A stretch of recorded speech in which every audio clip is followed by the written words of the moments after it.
효과가 빠르다 보니까 가히 마약과 같은 마력을 지녔습니다. 그래서 경제가 너무 어려워지면 역대 정부 어느 누구도 이 부동산 경기 부양의 유혹으로부터 벗어나는 정권이 없었습니다.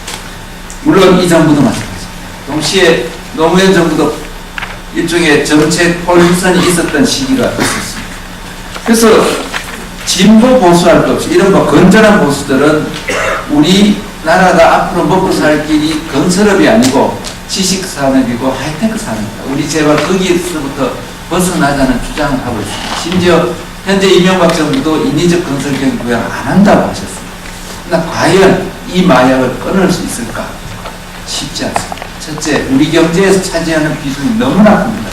특히 서민 경제에서 차지하는 비중이 큽니다. 따라서 저는 이걸 토건국가니까 바로 절연하자 하는 것은 비현실적이라고 합니다. 따라서 연착륙하는 방법이 필요하다고 합니다. 결국 임대주택이나 학교든 공공시설 건축 이런 쪽에는 계속 공급이 돼야 된다. 그리고 투기에 의존하지 않는 실수요의 분양주택도 가야 된다 하는 말씀을 드리고 싶습니다. 그 다음 103쪽입니다. 이제 매우 예민한 세금 이야기입니다. 사실 세금만큼 우리 부동산 정책에서 원칙과 현실이 뒤죽박죽된 분야도 없는 것 같습니다. 그래서 누구는 세금을 주로 정책 수단으로 쓰는가 하면 누구는 그걸 쓰면 안 된다고 하지만 실제 역대 정부 어느 하나도 이 부동산 세금으로부터 세금 정책을 부동산 정책의 핵심 수단으로 쓰지 않은 정권이었습니다. 심지어 현 정권 도의력을 풀어주는 방식의 일종의 의존 정책을 쓰고 있습니다.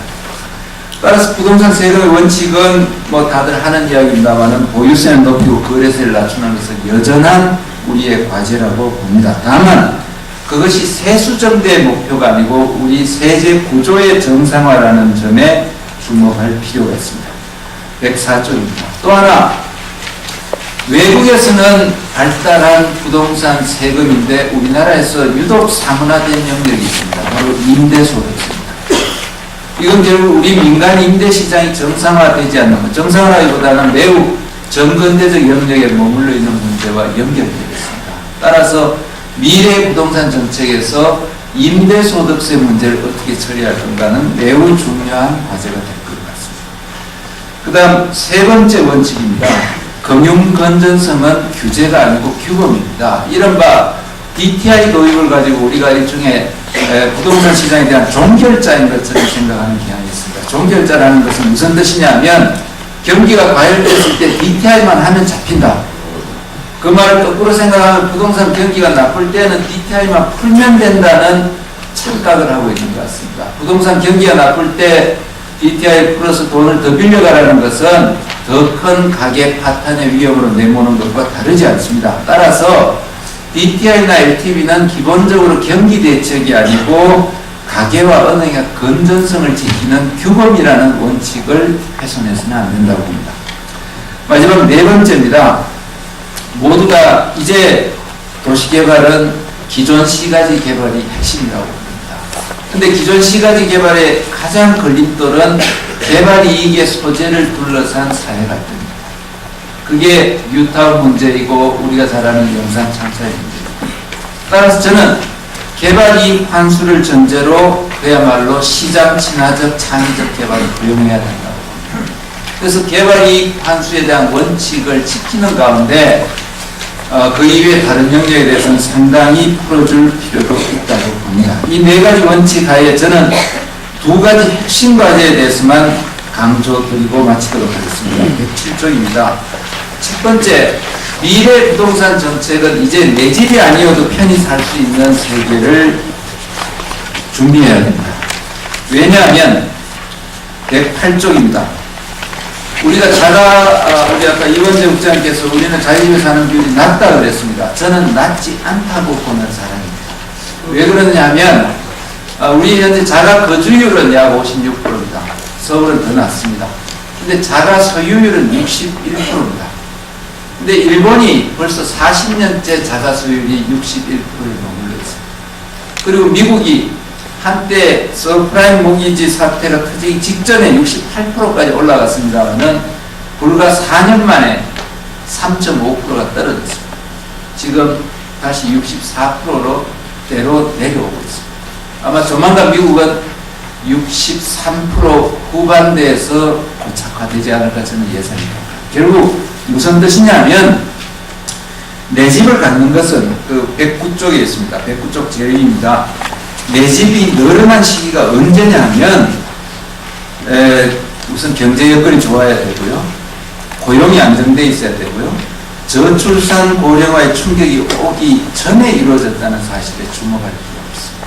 이미 우리는 이런 현상들을 겪고 있기 때문에 저는 자가 소유율이 급격히 늘어나기 어렵고 아마 최대치가 65%가 되지 않을까 싶습니다. 그럼 나머지 35%가 어디에 사느냐가 결국 우리 미래의 부동산 정책이 준비하고 대책을 세워야 되는 핵심 영역이라고 봅니다.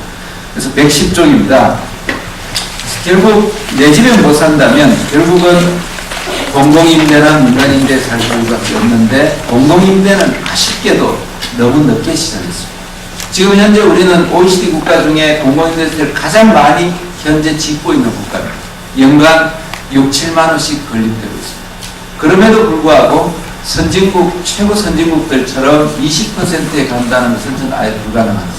너무 늦었습니다.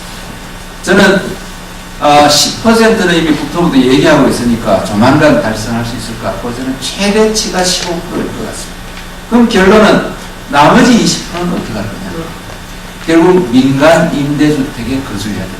근데 우리는 민간 임대주택이라면 2년마다 전세를 올려줘야 되고 뭐 집값이 주가 불안정하고 굉장히 불안하게 생각합니다. 따라서 미래 부동산 정책의 핵심 과제는 바로 민간 임대주택을 안정적인 주거 영역으로 만드는 것입니다. 그걸 위해서는 저는 자기 집 이외의 주택에 대해서는 반드시 임대주택으로 등록토록 하고 여러 안전장치들, 임대료 상한제라든가 여러 장치들을 앞으로 10년 내에 마련해야 합니다. 이제 마지막입니다. 112쪽입니다. 두 번째 우리가 굉장히 주목해야 될 과제는 싼 집을 보호해야 된다. 우리가 이렇게 집값이 비싸고 하지만 아직도 집 때문에 폭동이 일어나지는 않습니다. 물론 뭐 폭동 아니라 개별 가게가 받는 고통은 어마어마하겠습니다만은 그래서 여러분 잘 믿음이 안 가시겠지만 임대로 사는 분들의 주거비 부담이 여러분 잘 안 믿어지실 겁니다. 선진국에 비하면 우리가 낮은 편입니다. 그것도 상당히 낮은 편입니다. 왜 그렇게 되느냐? 첫 번째 이유는 전세제도입니다. 전세가 상당히 실제 가격보다는 낮게 되고 있습니다. 그런데 그보다 더 중요한 이유는 우리나라에 예외적으로 싼 집들이 많습니다. 바로 옥탑방이 있고 지하실방이 있고 옛날엔 판자촌이 있었고 요즘은 보시원이 있습니다.